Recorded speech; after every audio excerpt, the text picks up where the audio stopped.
C'est l'heure du journal de l'économie avec Myriam Bounafa. Bonjour Myriam. Les 27 chefs d'État et de gouvernement se retrouvent tout à l'heure à Bruxelles pour un sommet européen sous tension. Sous tension, effectivement, parce qu'il y a aujourd'hui un devoir de réussite pour les États membres. 2 jours de négociations et très probablement de nuit. Ça risque de se terminer samedi au petit matin pour voter le budget de l'Union pour 2014-2020. En clair, aujourd'hui, c'est deux visions de l'Europe qui s'affrontent. L'une de la rigueur, qui prône des coupes budgétaires et des économies. Un camp porté principalement par la Grande-Bretagne et l'Allemagne, on s'en doute. Dans l'autre camp milite lui pour un budget de solidarité et de croissance. Là, on y retrouve principalement la France et l'Italie. Alors, les négociations ont déjà échoué en novembre dernier. Est-ce qu'on peut s'attendre au même scénario aujourd'hui et demain ? Probablement, en tout cas, l'échec aujourd'hui n'est pas une solution possible pour l'Europe. Pourquoi ? Parce qu'il faut que l'Union fonctionne et il faut pour cela qu'il y ait un budget. La réussite est donc de mise obligatoire. La question est de savoir qui flanchera. Vous le disiez en novembre dernier, le président du Conseil européen proposait un budget, lui, de 973 milliards d'euros, soit 80 milliards d'économies par rapport à ce que proposait la Commission européenne. Pas assez, avait estimé alors le Royaume-Uni, qui prône aujourd'hui des économies de l'ordre de 20 à 25 milliards d'euros supplémentaires. On parlait de deux camps. Je vous propose de regarder cette carte qui en dit assez long. Voici les plus grands contributeurs et bénéficiaires des aides européennes. Et nous avons aujourd'hui, vous le voyez, les 4 plus grosses puissances de l'Union qui se partagent. France et Italie d'un côté demandent de la croissance. Royaume-Uni et Allemagne veulent de l'autre côté économie et rigueur. Est-ce qu'on peut réconcilier ces deux camps, Myriam ? C'est la fameuse question et c'est tous les débats qui vont animer ces 2 jours de réunion. La France, elle, veut conserver la politique agricole commune dont elle est la première bénéficiaire, mais ça coûte très cher. Les Anglais, eux, voudraient faire des économies sur la fonction publique européenne. Trop de postes, une administration trop lourde et des postes qui coûtent cher. Et puis, d'un autre côté, il va falloir également préserver l'enveloppe de cohésion. C'est cette enveloppe qui est consacrée pour la plupart aux pays de l'Est pour leur développement et pour leurs besoins aussi structurels. En gros, pour satisfaire tout le monde, il va falloir diminuer les budgets qu'on a en commun. Quels sont-ils ? Ce sont tous les budgets de recherche, de développement, d'éducation avec le système Erasmus, par exemple, les relations extérieures, les infrastructures européennes. Le problème, parce qu'il y a toujours beaucoup de problèmes en Europe, c'est normal, nous sommes 27, c'est que pour la première fois de son histoire, ce budget de l'Union 2014-2020 sera ensuite soumis au Parlement européen qui pourra émettre un veto. Et le Parlement, lui, a été clair, a dit le budget de l'Union aujourd'hui doit être dirigé vers l'avenir. L'avenir, ce sont ces fameux budgets sur lesquels on pourrait éventuellement faire des coupes. Donc oui, difficile conciliation et vous le disiez tout à l'heure, des négociations qui souffrent sous la pression. Autre débat qui agite l'Europe en ce moment, c'est la valeur de l'euro, valeur très forte en ce moment. Exactement. Est-elle trop forte ? C'est un peu la question que tout le monde se pose. L'euro s'échange à 1,35 $. Trop, estime le président français François Hollande, qui a peur que cela pèse sur les exportations et par là même que cela engendre des pertes en matière de compétitivité. Pas question d'infléchir sur la monnaie, ça c'est bien sûr le discours allemand. La Banque centrale européenne se réunit aujourd'hui pour sa réunion mensuelle. C'est mieux. Elle estime que la hausse c'est pas grave. Elle estime que la hausse actuelle de l'euro ne va pas faire replonger la région en récession. Donc la BCE devrait donc maintenir des taux inchangés. Des taux, je finis, qui sont aujourd'hui à un plus bas historique. Reprenez votre souffle, Myriam. On regarde maintenant la tendance sur les marchés asiatiques. Exactement, des marchés asiatiques qui sont à mi-séance, toujours dans le rouge. Toutes les valeurs sont donc on a un Nikkei à moins 0,93% ou un Kospi à moins 0,23%. Un coup d'œil également sur les marchés américains. La bourse de New York a terminé sa séance quasiment inchangée. Les investisseurs marquant une pause après les forts mouvements observés ces derniers jours. Vous le voyez, le Dow Jones a grappillé 0,05% et le Nasdaq a lâché 0,10%. Un mois avant de se quitter sur News Corp, le groupe de médias de Rupert Murdoch, qui prépare toujours sa scission, a annoncé mercredi des résultats trimestriels meilleurs que prévu. Le bénéfice net grimpe à plus de 2,38 milliards contre 1 milliard il y a un an. Le groupe qui possède la chaîne Fox et le célèbre journal Wall Street Journal a connu une progression à 2 chiffres pour ses activités dans la télévision, tout en maintenant des résultats dans l'édition.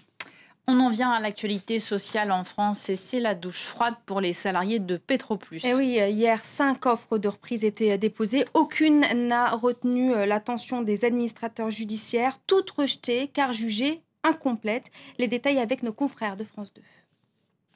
Pour les salariés de Petroplus, c'est un coup de massue. Ils espéraient qu'on leur annonce le nom d'un repreneur. En réalité, l'administrateur judiciaire lance aujourd'hui un plan de licenciement. C'est foutu. On va attendre et puis c'est tout. On subit, nous, en tant qu'employés, et on subit depuis bientôt 1 an. Les douches froides, les montagnes russes. Voilà, faut encaisser. Pourtant, il y avait bien 6 offres, mais pour l'administrateur, elles ne tiennent pas la route. Il n'y a pas d'engagement ferme. En clair, pas de possibilité de reprendre l'activité immédiatement. Pas non plus de preuves de financement, ni de plan d'investissement à long terme.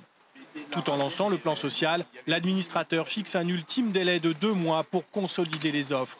Les syndicats demandent au gouvernement de nommer un médiateur. On va maintenant en Irlande qui va liquider l'Anglo-Irish Bank. Procédure qui est quand même relativement rare. Les députés irlandais ont voté cette nuit la liquidation de cette banque qui avait été nationalisée en 2009 après son spectaculaire effondrement pendant la crise financière. Les explications de Cécile Galuccio. 113 voix pour, 36 contre. Les députés ont approuvé la liquidation de l'Anglo-Irish Bank, officiellement rebaptisée Irish Bank Resolution Corporation. Le ministre des Finances irlandais Michael Noonan a été contraint d'agir dans l'urgence. Voici une partie du texte qu'il a présenté au Parlement. La liquidation d'IBRC est désormais nécessaire pour aider à rétablir la position financière du pays et permettre à l'État de retrouver un accès normalisé aux marchés internationaux de capitaux. La banque est gorgée de prêts immobiliers risqués et en 2010, elle affichait une perte de 17,65 milliards d'euros. L'État a donc dû racheter presque la totalité du capital. Résultat, en 2011, Dublin a sollicité une aide à la BCE et au FMI. Depuis 18 mois, le pays rembourse, mais le gouvernement cherche un moyen de rallonger la période de remboursement et veut négocier des taux d'intérêt plus bas. Rien n'est encore joué. Ce plan a besoin de l'aval de la Banque centrale européenne. Elle devrait se prononcer dans la journée. On en vient à la ruée vers l'or des Chinois à quelques jours du nouvel an lunaire. Ah, Hélène, je ne sais pas si vous êtes au courant, mais dimanche, les Chinois entreront dans l'année du serpent d'eau. 2013 devrait donc être placé sous le signe de la sagesse et du calme. Mais en attendant, c'est la soif d'or qui anime les Chinois. Regardez c'est un boa, ça, n'est-ce pas?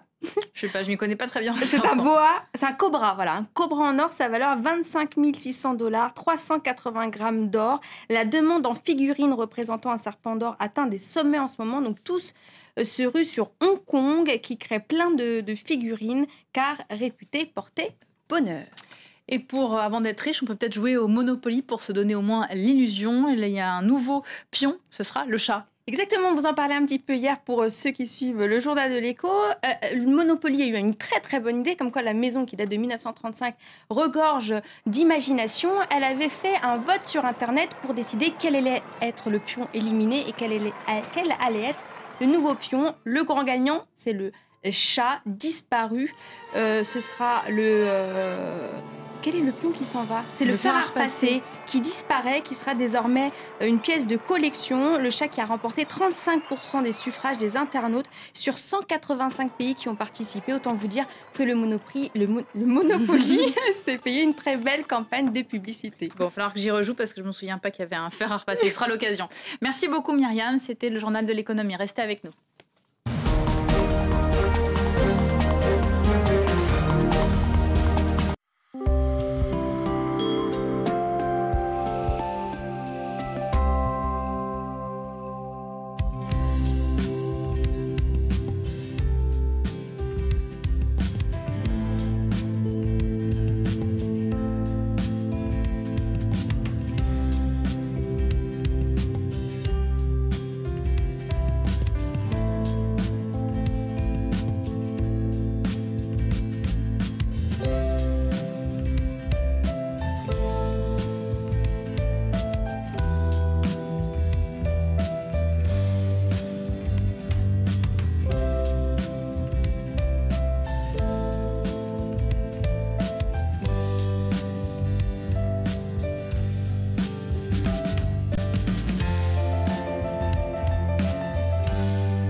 Encore un môme décharné en plein l'heure du repas, font exprès, hein?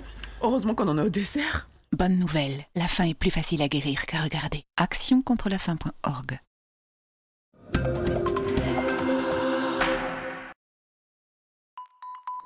France 24, le monde en direct. France 24, un réseau mondial d'observateurs. 35 nationalités, une seule rédaction. 1000 correspondants sur le terrain pour vous offrir le meilleur de l'actualité. France 24, l'art de vivre à la française.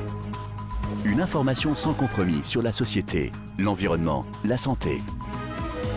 France 24, toutes les cultures des 5 continents. Toutes les opinions, tous les avis. France 24, la technologie au service de l'information. France 24, un ton original, un autre point de vue.